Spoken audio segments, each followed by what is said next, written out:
University of আইটির পক্ষ থেকে আপনাদের সকলকে স্বাগত জানাচ্ছি।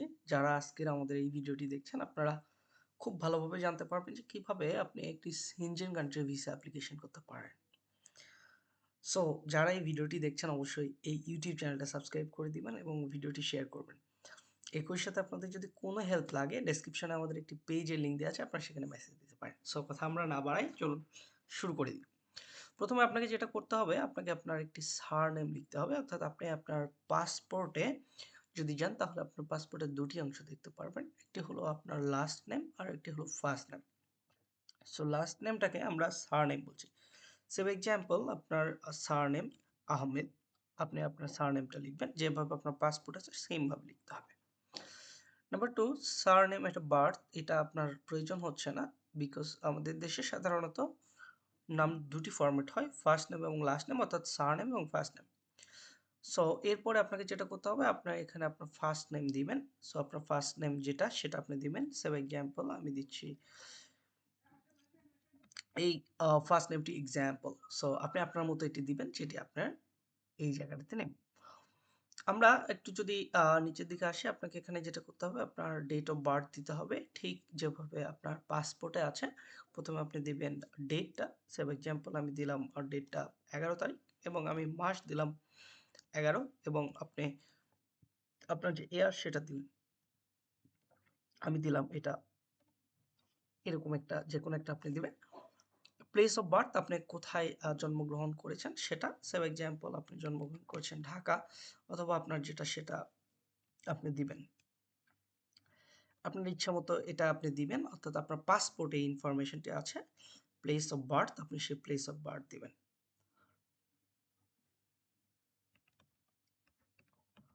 সে আমি একটা যে কোনো একটা র্যান্ডম নাম দিলাম এবং কান্ট্রি অফ বার্থ, আপনি কোন দেশে জন্মগ্রহণ করেছেন, সবারটাই বাংলাদেশ, ক্যাপিটাল অক্ষরে লিখবেন বাংলাদেশ, আপনি আপনার মতো লিখে দিবেন।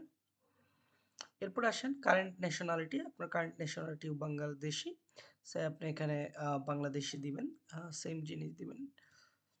আপনি এখানে লিখবেন বাংলাদেশি। ন্যাশনালিটি অফ বার্থ, যদি অন্য কোনো কিছু থাকে, ইফ ডিফারেন্ট, তো আমাদের ডিফারেন্ট না, তাই আমরা এখানে কোনো কিছু দিব না। আদার ন্যাশনালিটিস, আপনার এখানেও কোনো কিছু দিতে হবে না। সো আপনি এই পর্যন্ত জাস্ট 1 2 অর্থাৎ 1 নাম্বার, 3 নাম্বার, 4 নাম্বার, 5 6 এবং 7 নাম্বারটি ফিল আপ করবেন, বাকিটি ফিল আপ করার প্রয়োজন নেই।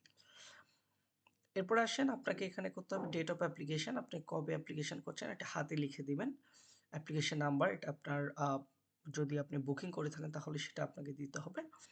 এরপর আসেন অ্যাপ্লিকেশন লকড, আপনি যে অ্যাপ্লিকেশনটি করছেন এটা কিসের আন্ডারে করছেন, কোনো service provider, embassy or others. So আমরা যদি ভিএফএস গ্লোবালের মাধ্যমে জমা দিই তাহলে আমরা এখান দেবো সার্ভিস প্রোভাইডার, আর যদি আমরা কোনো এম্বাসির মাধ্যমে দিই তাহলে আমরা দেবো embassy. Save example Sweden embassy বা অন্য কোনো এম্বাসি। এরপর আপনার সেক্স কি আপনি দিবেন, মেল হলে মেল, ছেলে হলে মেল দিবেন, ফিমেল যদি মেয়ে হন তাহলে ফিমেল দিবেন, আমরা দিলাম মেল। এরপরে আসেন আপনার সিভিল স্ট্যাটাসটা কি, আপনি কি ম্যারিড নাকি আনম্যারিড, সিঙ্গেল পার্সন, আপনি কি বিবাহিত অবিবাহিত, ডিভোর্স, যেটা আপনার অ্যাকুরেট সেটা দিবেন, যদি অন্য কোনো কিছু আদার্স দিবেন। সো আমরা এখন দিচ্ছি ম্যারিড। অবশ্যই মনে রাখবেন, আমরা এখানে যতগুলো তথ্য দেব সেই তথ্যগুলো কিন্তু অ্যাকুরেট হতে হবে এবং সঠিক তথ্য হতে হবে। আমরা একটু নিচের দিকে আসি, আমাদেরকে এখন নিচের দিকে আসতে হবে। আমাদের এইবার আমাদের 8 এবং 9 আমরা ফিল আপ করেছি। 10 নম্বরে আমাদেরকে বলছে যে আপনার যে অথরিটি, লিগ্যাল গার্ডিয়ান, সেই লিগ্যাল গার্ডিয়ানের ক্ষেত্রে আপনি সেই ইনফরমেশনগুলো দিবেন, তার ইমেল অ্যাড্রেস, তার টেলিফোন নাম্বার, তার নেম। সো যদি ইন কেস আপনার এটার প্রয়োজন হয়, অর্থাৎ আপনার যদি বয়স 18 বছরের নিচে হয়, সেক্ষেত্রে এটা প্যারেন্টাল অথরিটি লাগে। যেহেতু এখানে আমরা ম্যাচিউর লোক নিয়ে চিন্তা করছি, তাই এটা প্রয়োজন নেই। ন্যাশনাল আইডেন্টি নাম্বার, এখানে আপনার ন্যাশনাল আইডি নাম্বারটি দিবেন, অর্থাৎ আপনার এনআইডি কার্ডের যে নাম্বার। সেভ এক্সাম্পল আমরা একটা র্যান্ডম নাম্বার দিচ্ছি। বাংলাদেশে এখন 10 ডিজিটের নাম্বার হয়ে থাকে, তাই আপনি দিবেন আপনার যেভাবে ন্যাশনাল আইডি কার্ড নাম্বারটি আছে সেটাই দিবেন। সাপোর্টিং ডকুমেন্ট, আপনি সাপোর্টিং ডকুমেন্ট হিসেবে কি দেখাচ্ছেন, আমরা যেহেতু এখানে একটা ট্যুরিস্ট ভিসা দেখাচ্ছি তাই আমরা এখানে দেবো ট্রাভেল ডকুমেন্ট।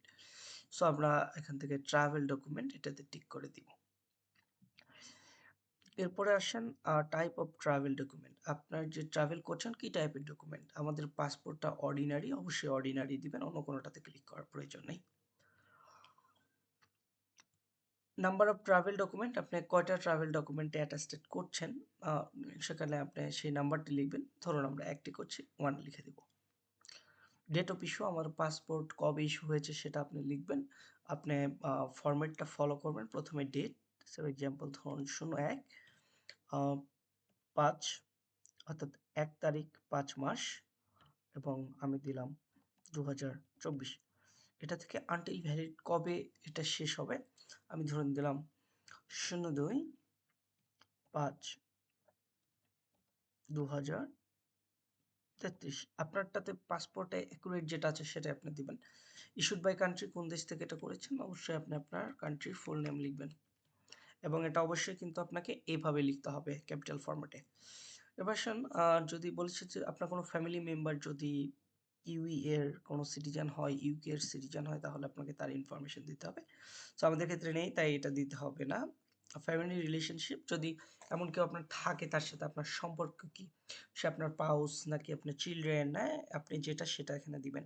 সো জেনারেলি যারা নতুন ঘুরতে যাচ্ছেন তাদের তেমন কেউ থাকে না, তাই এটা আপনাদেরকে দিতে হবে না। এরপরে আসেন ভিসা ডিসিশন, এর আগে আপনি কখনো রিফিউজ খেয়েছেন কিনা বা ভিসা পেয়েছেন কিনা, ইস্যুড কিনা, সেটা আপনি এখানে দিবেন, যদি কিছু না হয় দেওয়ার প্রয়োজন নেই। এরপরে আসেন অ্যাপ্লিকেশন হোম অ্যাড্রেস, এটা খুবই গুরুত্বপূর্ণ একটি বিষয়। Application home address and email address, আপনার যে অ্যাপ্লিক্যান্ট, আপনার ফুল অ্যাড্রেস ডিটেল আপনাকে দিতে হবে। সে এক্সাম্পল, আমরা একটা এক্সাম্পল দিলাম, ধরুন 151 মিরপুর 10, ঢাকা 12-16। সো আপনি এরকম একটা অ্যাড্রেস দিবেন যেটা একেবারেই অ্যাকুরেট অ্যাড্রেস আপনার ন্যাশনাল আইডি কার্ড অনুযায়ী অথবা আপনার পাসপোর্ট অনুযায়ী। আপনার একটি ফোন নাম্বার দিবেন, এটা খুব গুরুত্বপূর্ণ, এবং ফোন নাম্বারের শুরুতে অবশ্যই আপনি যেটা করবেন +88 দিয়ে নেবেন। বাংলাদেশের ক্ষেত্রে ধরুন যে কোনো একটা র্যান্ডম নাম্বার আমরা দিয়ে দিচ্ছি, আপনি আপনার মতো দিয়ে দিবেন।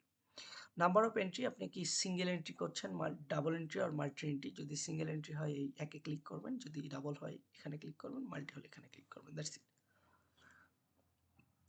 এবার বলেছে 20 নম্বরের resident in country other than the country current nationality, যদি আপনি বাংলাদেশ ছাড়া অন্য কোনো দেশে কোনো রেসিডেন্সি থাকে তাহলে আপনাকে এটা ফিল আপ করতে হবে ইয়েস দিকে। আমাদের যেহেতু নাই, আমরা দেব নো। এরপরে কারেন্ট অকুপেশন, আপনি কোন পেশার সঙ্গে জড়িত এটা আপনাকে দিতে হবে। সো আপনি এই মুহূর্তে পেশার সঙ্গে যেটা জড়িত সেটা দিবেন। আমি ধরুন দিলাম বিজনেস, দিলেন আপনি আপনার মতো আপনার যে পেশা, আপনার পাসপোর্টে এটা আপনি পাবেন ভালোভাবে, সেখান থেকে দেখে দিবেন।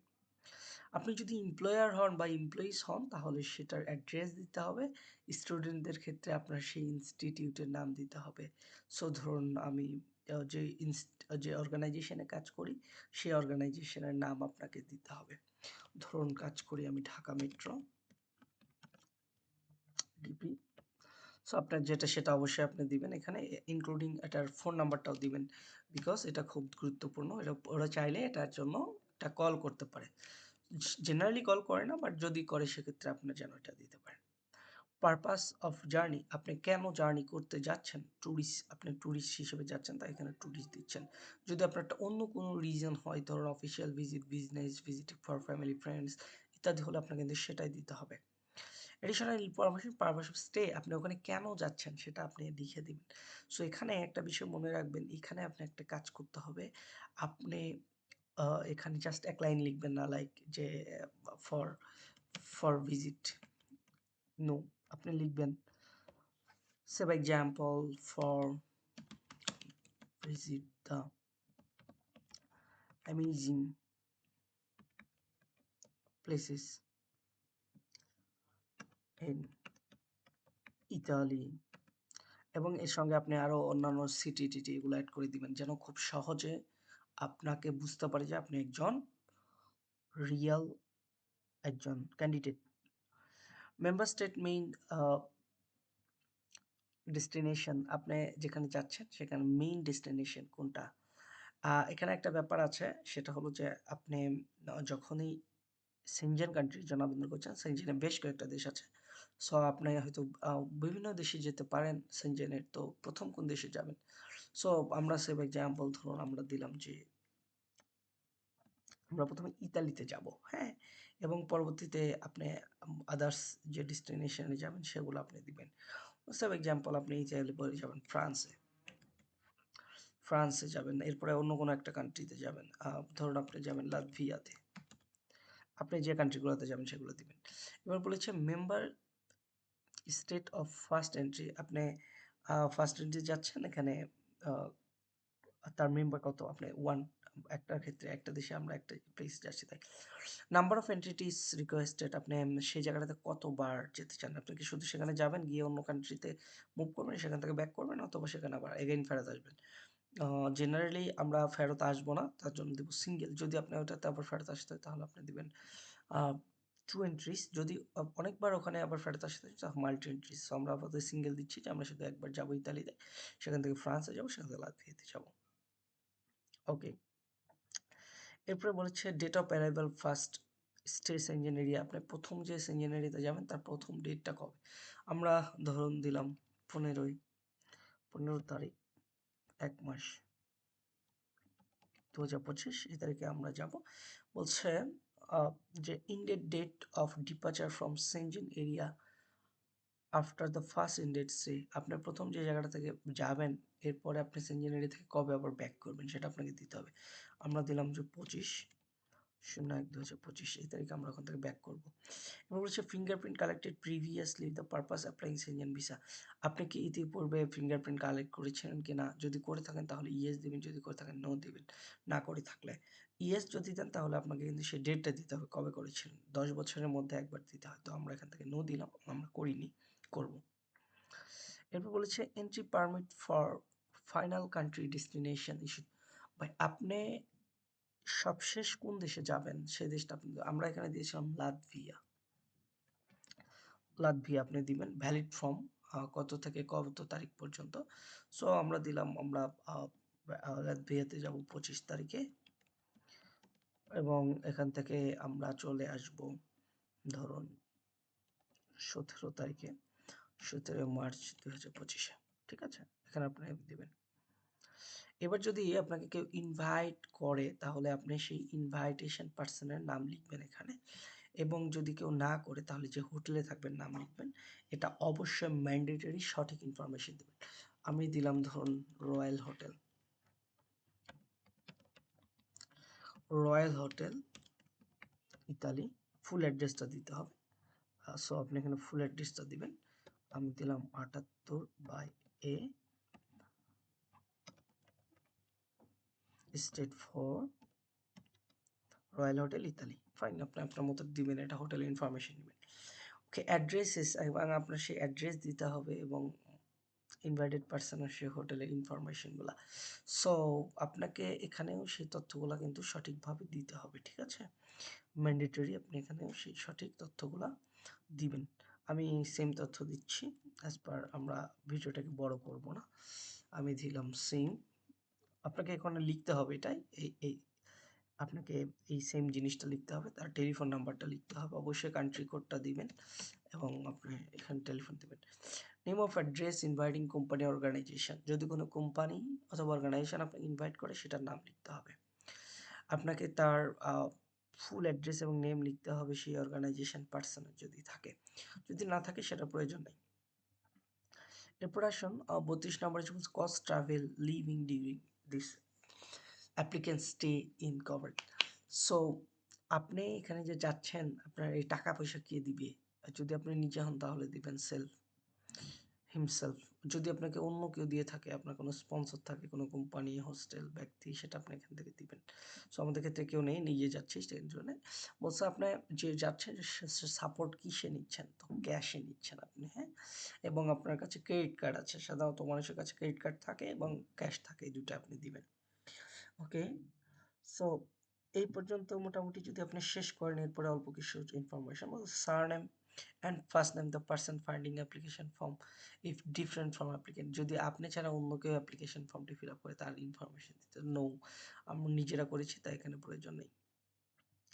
সো আপনি সবকিছু ঠিক আছে, আপনার এভরিথিং ইজ ফাইন, আপনার ফর্মটি ফিল আপ করা হয়ে গেছে, আপনি এদের কিছু রুলস রেগুলেশন আছে সেটা পড়ে নেবেন। এরপরে আপনার প্লেস অ্যান্ড ডেট এখানে দিবেন, আজকে ডেট যেদিন জমা দেবেন সেদিনের ডেট এবং প্লেস দিবেন এবং আপনার একটা সিগনেচার দিবেন।